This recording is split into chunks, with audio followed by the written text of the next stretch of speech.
Marquer, passer, organiser, est-ce qu'il y a des choses que Kevin De Bruyne ne sait pas faire ?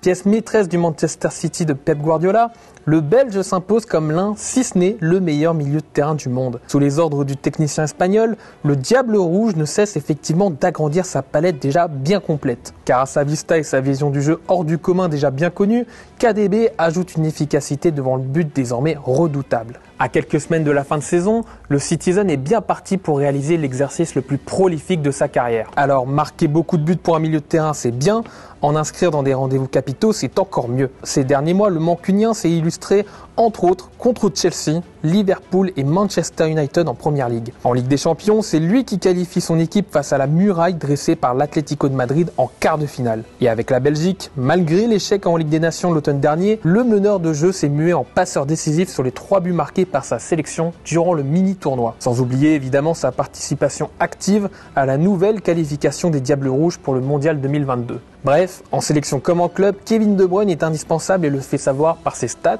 donc par son influence sur le jeu, car tout passe par lui, et enfin par son leadership. La saison du métronome belge, toujours en course pour décrocher la C1 et le championnat, est finalement résumée par celui qui le connaît peut-être le mieux, Pep Guardiola. Je cite, « Il a eu du mal durant la première partie à cause des blessures, mais maintenant il est fort. Désormais, il marque beaucoup de buts, il a évolué dans une position difficile, mais sa vision de jeu sur l'avant-dernière passe est exceptionnelle. » Pas besoin d'en rajouter. Alors Kevin De Bruyne est-il le meilleur joueur de la planète ? C'est à vous de décider.